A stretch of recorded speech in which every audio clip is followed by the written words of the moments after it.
குஜராத் மாநிலம் ராஜ்கோட்டில் நடைபெற்ற நிகழ்ச்சியில் 48,000 கோடி மதிப்பிலான வளர்ச்சி திட்டங்களை பிரதமர் மோடி நாட்டிற்காக அர்ப்பணித்தார். குஜராத், பஞ்சாப், உத்தரப்பிரதேசம், மேற்கு வங்காளம், ஆந்திரா ஆகிய 5 இடங்களில் கட்டப்பட்டுள்ள புதிய எய்ம்ஸ் மருத்துவமனைகளையும் பிரதமர் மோடி திறந்து வைத்தார். அப்போது பேசிய அவர், கடந்த 70 ஆண்டில் இருந்ததை விட தற்போது பல மடங்கு வேகமாக இந்தியா வளர்ந்து வருகிறது என்றார். அதிக எண்ணிக்கையிலான எய்ம்ஸ் மருத்துவமனைகளை அமைப்பதற்கான எனது உத்தரவாதத்தை நிறைவேற்றியுள்ளேன். கடந்த 10 ஆண்டுகளில் 10 எய்ம்ஸ் மருத்துவமனைகளுக்கு பாஜக அரசு ஒப்புதல் அளித்துள்ளது. ஏழை மற்றும் நடுத்தர மக்களுக்கு தரமான மருத்துவ சிகிச்சை கிடைப்பதை உறுதி செய்ய மத்திய அரசு உழைத்து வருகிறது என தெரிவித்தார்.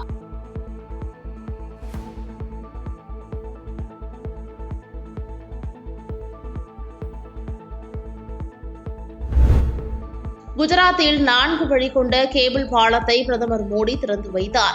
வரலாற்று மற்றும் ஆன்மீக முக்கியத்துவம் வாய்ந்த இடத்தில் பிரார்த்தனை செய்ய பிரதமர் மோடி ஸ்கூபா கியர் அணிந்து கடலில் இறங்கிய காட்சிகள் தற்போது சமூக வலைதளங்களில் வைரலாகி வருகிறது. பிரதமர் மோடி நீருக்கடியில் கிருஷ்ணருக்கு அடையாளமாக மயில் இறகுகளை கொண்டு போய் காணிக்கையாக செலுத்தினார். இதுகுறித்து தனது அனுபவத்தை பிரதமர் மோடி பகிர்ந்து கொண்டார். தண்ணீரில் மூழ்கியிருக்கும் துவாரகா நகரில் பிரார்த்தனை செய்வது மிகவும் தெய்வீகமான அனுபவம். ஆன்மீக மகத்துவம் மற்றும் காலத்தால் அழியாத பக்தி கொண்ட ஒரு பண்டைய சகாப்தத்துடன் நான் இணைந்திருந்தேன். பகவான் ஸ்ரீ கிருஷ்ணா எங்கள் அனைவரையும் ஆசிர்வதிக்கவும் என குறிப்பிட்டிருந்தார்.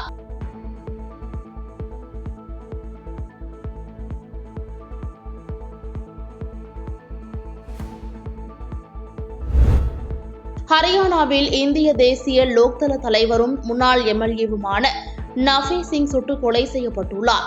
பகதூர் என்ற இடத்தில் நஃபே சிங் காரில் சென்று கொண்டிருந்த போது அவரை சூழ்ந்த மர்ம நபர்கள் திடீரென துப்பாக்கி சூட்டில் ஈடுபட்டனர்.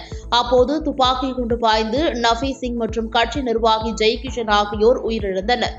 மேலும் காயமடைந்த 2 பேர் மருத்துவமனையில் அனுமதிக்கப்பட்டுள்ளனர். இந்த விவகாரம் குறித்து வழக்கு பதிவு செய்துள்ள போலீசார் குற்றவாளிகள் விரைவில் கைது செய்யப்படுவார்கள் என தெரிவித்துள்ளனர்.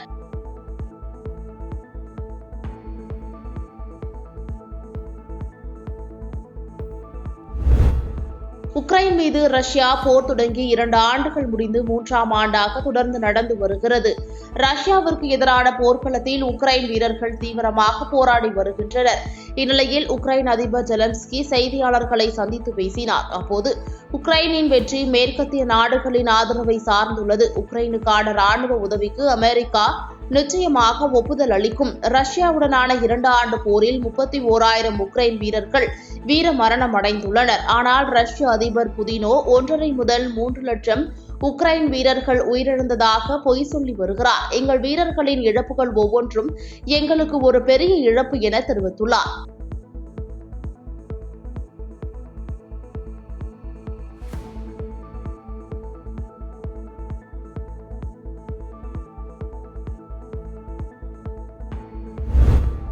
திண்டுக்கல் மாவட்டம் கொடைக்கானல் மூஞ்சிக்கல் பகுதியில் மறைந்த முன்னாள் முதலமைச்சர் ஜெயலலிதாவின் 76வது பிறந்தநாள் விழாவை ஒட்டி பொதுக்கூட்டம் நடைபெற்றது. இந்த பொதுக்கூட்டத்தில் முன்னாள் அமைச்சரும் அதிமுகவின் துணை பொதுச் செயலாளருமான நத்தம் விஸ்வநாதன் கலந்து கொண்டு பிறந்தநாள் விழாவை ஒட்டி நடைபெற்ற கோலப் போட்டிகளில் வெற்றி பெற்றவர்களுக்கு ரொக்க பரிசு மற்றும் நினைவு பரிசுகளை வழங்கினார். இதனைத் தொடர்ந்து செய்தியாளர்களை சந்தித்த அவர், நாடாளுமன்ற தேர்தல் தொடர்பாக கூட்டணி பேச்சுவார்த்தை தொடர்ந்து நடைபெற்று வருவதாக தெரிவித்தார். மேலும் ஓபிஎஸ் குறித்து கேள்வி எழுப்பியதற்கு அது முடிந்து போன சகாப்தம் எனவும் அதனை அனைவரும் மறந்துவிட்டார்கள் என்றும் கருத்து தெரிவித்தார்.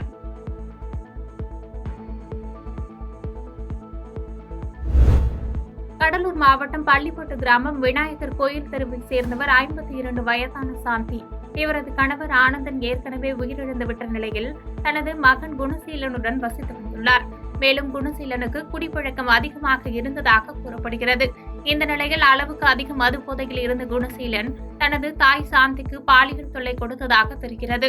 இதனால் ஆத்திரமடைந்த சாந்தி குணசீலனை அடித்து கீழே தள்ளி அருகில் இருந்த மண்வெட்டியை கொண்டு குணசீலன் தலையில் பலமாக தாக்கியுள்ளார். இதில் பலத்த காயமடைந்த அவர் சம்பவ இடத்திலேயே உயிரிழந்தார்.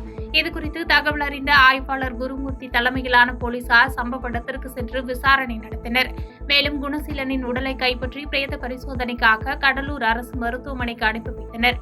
மேலும் இதுகுறித்து தூக்கணாம்பாக்கம் போலீசார் வழக்கு பதிவு செய்து விசாரணை நடத்தி வருகின்றனர்.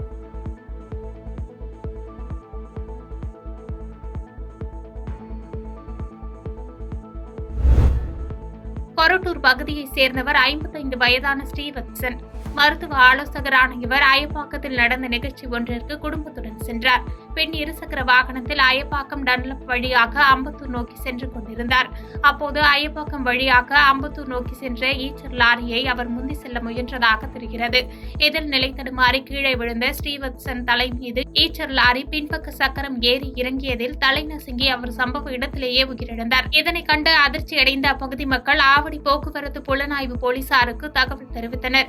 சம்பவ இடத்திற்கு வந்த போலீசார் அவரது உடலை கைப்பற்றி பிரேத பரிசோதனைக்காக தனியார் மருத்துவமனைக்கு அனுப்பி வைத்தனர். பின்னர் லாரி ஓட்டுநரை கைது செய்து விசாரணை நடத்தி வருகின்றனர்.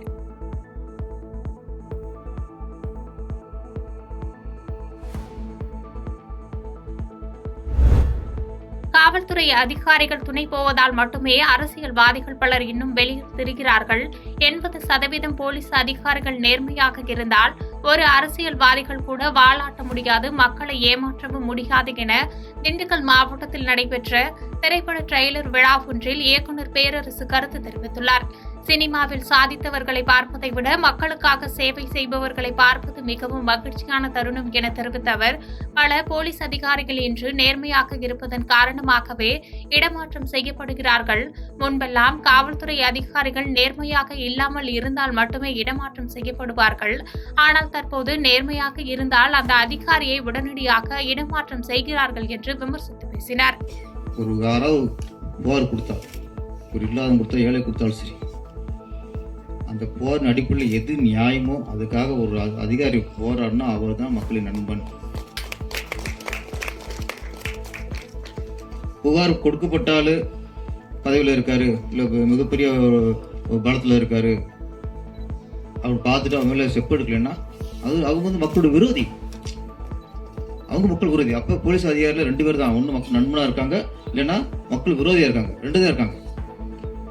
அப்போ காமராஜர் ஐயா பொறுத்த வரைக்கும் மக்களோட தோழன், மக்களின் நண்பன்.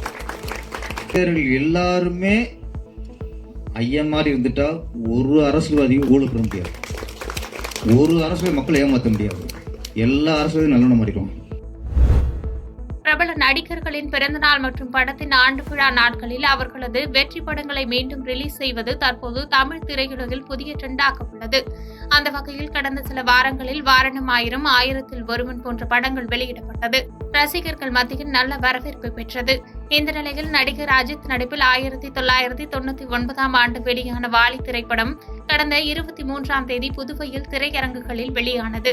இந்நிலையில் நேற்று ஞாயிற்றுக்கிழமை என்பதால் மாலை நேர காட்சிக்கு புதுச்சேரி அஜித் ரசிகர்கள் ஒன்று திரண்டு ரீ-ரிலீஸ் ஆன படத்திற்கு அஜித்தின் பேனருக்கு மாலை போட்டு பாலாபிஷேகம் செய்தும் பட்டாசு வெடித்தும் தியேட்டர் வாயில் முன்பு நடனம் ஆடி படத்தை வரவேற்றுக் கொண்டாடினர். இந்த நிலையில் திரையரங்கு வாயில் முன்பு திடீரென ஒரு பேனரை பிடித்தவாறு இருந்த அஜித் ரசிகர்கள் அதில் லைக்காவை காணவில்லை, விடாமுயற்சி டைட்டில் விட்டு 300 நாளாச்சு, படத்தோட அப்டேட் என்னாச்சு, கண்டுபிடித்து தருபவர்களுக்கு தக்க சன்மானம் வழங்கப்படும் என தங்களது எதிர்ப்புகளை தெரிவித்தனர். படத்துக்கு ரீ-ரிலீஸ் போட்டிருக்கிறாங்க.